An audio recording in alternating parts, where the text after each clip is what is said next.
Y aurait-il un risque si le professeur Maurice Kamto n'était pas candidat à la prochaine élection présidentielle? Ah oui, c'est sérieux. Pour l'expérience que j'ai à la Côte d'Ivoire, je ne souhaiterais pas. J'ai travaillé pour le compte des Nations Unies en Côte d'Ivoire pendant 2 ans. Et je dis, j'ai été amené à comprendre les causes de la crise ivoirienne. Les séquelles sont encore visibles. La Côte d'Ivoire a connu des milliers de morts à la suite de cette crise. Et la seule cause, c'est la notion d'ivoirité qui avait été créée pour éliminer quelques candidats. Nous ne souhaitons pas. Tout cela, si nous considérons le droit de participer comme un droit fondamental, mais l'exclusion devrait être l'exception. Vous comprenez? Et je dis en démocratie, on doit être dans l'inclusion. La démocratie est inclusive. Et la démocratie doit bâtir une légitimité forte. C'est pourquoi il faut permettre à tous, c'est dans la norme, tout en respectant les dispositions légales par rapport à la présentation de candidatures. En démocratie, on doit permettre à tous ceux qui nourrissent une ambition de gouverner le pays d'y accéder. Et cela donc passe par la validation de toutes les candidatures sérieuses. Lorsque Moïse Tintchuan s'exprime sur le plateau de STV, il ne s'agit pas d'un discours ordinaire. C'est le regard d'un homme averti, ayant évolué dans des contextes politiques sous tension, qui met en garde contre un possible déraillement du processus démocratique au Cameroun si Maurice Kamto n'est pas candidat à la présidentielle de 2025. Ce type d'alerte ne peut être écouté à la légère, car il repose sur une comparaison troublante avec la crise ivoirienne des années 2000. En évoquant l'ivorité comme facteur de déstabilisation majeure en Côte d'Ivoire, il convoque l'histoire pour prévenir un danger à venir, celui d'un Cameroun où l'exclusion politique, déguisée ou manifeste, pourrait précipiter des fractures irréversibles. Ce n'est donc pas tant la personne de Kamto qui est au centre du débat, mais le principe même d'inclusion démocratique que soulève cette prise de parole. La référence à la crise ivoirienne n'est pas anodine. Elle renvoie à un contexte où, sous couvert de critères d'éligibilité, des figures politiques majeures ont été délibérément écartées, menant à un effondrement de la légitimité du pouvoir, à des violences post-électorales et à une guerre civile larvée. Moïse Tintchuan, en rappelant ce précédent, cherche à alerter sur les risques systémiques qu'encourt une nation qui manipule le jeu électoral pour en exclure des adversaires jugés trop dérangeants.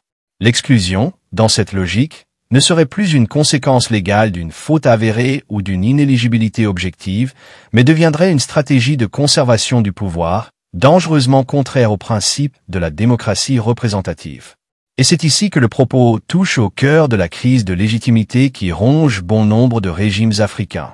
L'argumentation de Tintchuan repose sur un postulat fondamental. La démocratie est, par nature, inclusive. Elle ne peut bâtir une légitimité solide si elle ne permet pas aux candidats les plus représentatifs, les plus suivis ou les plus structurés d'accéder au scrutin. Or, Maurice Kamto, qu'on le soutienne ou qu'on le critique, incarne depuis 2018 une opposition structurée, crédible et populaire. Le nier reviendrait à gommer volontairement une réalité sociopolitique. En écartant du jeu électoral, c'est une large partie de la population qui pourrait se sentir exclue du processus, alimentant ressentiment, désengagement civique, voire radicalisation. Ce genre de sentiment d'exclusion est une poudrière politique. Les exemples sont légion. Côte d'Ivoire, Guinée, RDC. Tous ces pays ont expérimenté les conséquences désastreuses d'une exclusion calculée, d'un verrouillage du jeu électoral sous prétexte d'ordre ou de légalité. L'expérience de Moïse Tintchuan au sein des Nations Unies, notamment en Côte d'Ivoire, donne une crédibilité technique à son propos. Il ne s'agit pas d'un militant dans l'émotion, mais d'un analyste ayant côtoyé de près des processus de désintégration démocratique. Cela renforce la portée de son avertissement. Son raisonnement repose sur le droit fondamental de participer, droit universellement reconnu, inscrit dans les grandes chartes internationales et continentales, mais aussi dans la constitution camerounaise. Or, si ce droit est mis en péril par des mécanismes administratifs ou judiciaires visant à restreindre l'accès de certains candidats sous prétexte de convenance politique, alors c'est tout le cadre légal du pays qui devient suspect. L'exclusion ne peut être qu'une exception, justifiée par des faits clairs, objectifs, transparents. Autrement, elle devient une manœuvre de confiscation. L'idée d'une exclusion programmée de Maurice Kamto n'est pas une simple vue de l'esprit.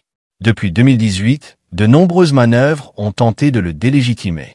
Arrestations arbitraires, restrictions de mouvements, interdiction de manifestations, pression judiciaire. le dispositif sécuritaire et politique semble orienté vers une marginalisation progressive. En ce sens, les propos de Moïse Tchouan ne sont pas une simple spéculation, mais une lecture lucide de la trajectoire empruntée par le régime. La légalité n'est plus le reflet de la justice, mais l'instrumentalisation d'un cadre juridique pour éliminer sans effusion de sang les adversaires trop populaires. Cette logique d'éviction douce, de neutralisation légale, s'oppose frontalement à l'esprit de la démocratie. Elle en conserve les formes, tout en vidant le fond. Ce qui est en jeu ici, c'est la perception du jeu politique par les citoyens. Une démocratie ne repose pas seulement sur l'organisation régulière d'élections, mais sur la croyance collective que ces élections sont justes, ouvertes, transparentes. Si une partie significative de la population estime que son champion a été écarté pour des raisons politiciennes, alors la légitimité de l'élection est viciée dès le départ. On peut imposer un président par les urnes, mais on ne peut forcer l'adhésion populaire par le mensonge. L'adhésion repose sur la confiance, et la confiance se construit dans l'équité. En l'occurrence, l'absence de Kanto pourrait être perçue comme un signal clair que le régime choisit ses opposants, autorise les candidatures inoffensives et élimine celles qui menacent son maintien. Cela crée une illusion démocratique, un multipartisme de façade, où tout est permis sauf l'alternance. La situation ivoirienne, dans sa complexité, doit servir d'exemple. Le concept des ivoirités, bien que présenté comme un outil de défense de la souveraineté, fut en réalité un instrument d'exclusion. Il permit de justifier l'éviction d'un candidat majeur comme Alassane Ouattara pendant plusieurs années. Cette manœuvre, loin de stabiliser le pays, creusa les fractures identitaires, créa des frustrations politiques durables, au final, fit basculer le pays dans une guerre civile. C'est cette trajectoire que Moïse Tchouan souhaite éviter au Cameroun. Car les ingrédients d'une crise sont déjà là. Un pouvoir hypercentralisé, une opposition diabolisée, une jeunesse désabusée, un appareil sécuritaire omniprésent, une justice politisée et un processus électoral contrôlé par les tenants du pouvoir. Ajouter à cela l'exclusion d'un candidat majeur serait comme jeter une allumette sur un baril d'essence. On peut objecter que le respect de la loi est fondamental. Et Moïse Tchouan ne dit pas le contraire. Il insiste même sur la nécessité de respecter les dispositions légales. Mais encore faut-il que ces dispositions soient équitables, non discriminatoires, et qu'elles ne soient pas interprétées de façon opportuniste. Dans un état de droit, la légalité ne doit jamais être un prétexte à l'injustice. Or, au Cameroun, les lois électorales, les critères d'éligibilité, les décisions du Conseil constitutionnel et les pratiques du ministère de l'administration territoriale sont souvent perçues comme des outils au service du pouvoir en place. Ce contexte rend la non-participation de Kanto particulièrement dangereuse pour la stabilité du pays, non pas à cause de l'homme lui-même, mais à cause de ce qu'il incarne pour une frange importante de la population. Moïse Tchouan appelle donc à une démocratie inclusive, capable de bâtir une légitimité forte. C'est là un point essentiel. La stabilité politique ne repose pas sur la force coercitive, mais sur l'adhésion populaire. Une démocratie robuste n'a rien à craindre des candidatures multiples. Au contraire, elle se nourrit de la pluralité, de la confrontation des projets, de la concurrence loyale. Si le régime est sûr de son bilan, qu'il affronte Kanto dans les urnes. Le peuple tranchera. Mais fuir l'affrontement électoral réel, c'est avouer sa peur de perdre. C'est ce sentiment d'injustice, cette perception de manipulation du jeu démocratique, qui crée le ferment des crises. On ne provoque pas une crise politique par hasard, elle émerge toujours là où l'injustice devient structurelle, où les citoyens ne voient plus de sortie légale à leur frustration. Ce que dit Moïse Tchouan, en somme, c'est qu'il ne faut pas jouer avec le feu. Le Cameroun traverse déjà une période sensible. La question de la succession de Paul Biya reste ouverte, non réglée. Toute tentative d'organiser une présidentielle verrouillée, sans réel choix, pourrait produire une situation explosive. La rue n'est pas loin.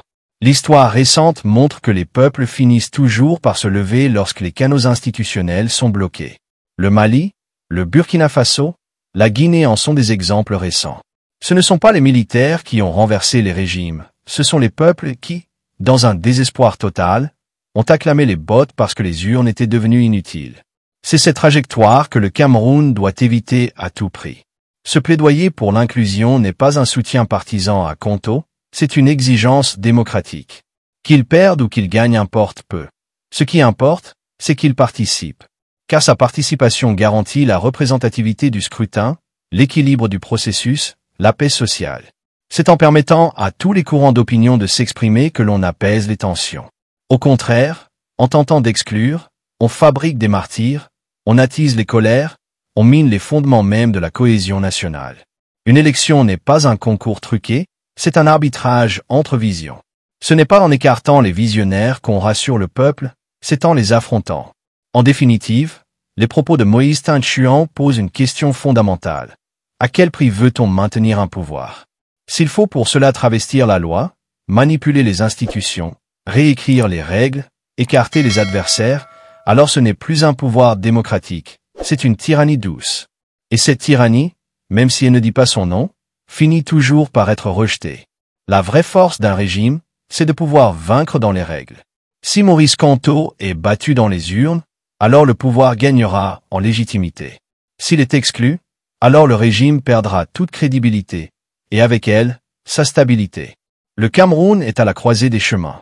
En 2025, il peut choisir la voie de la démocratie mature, de la compétition ouverte, de la transparence.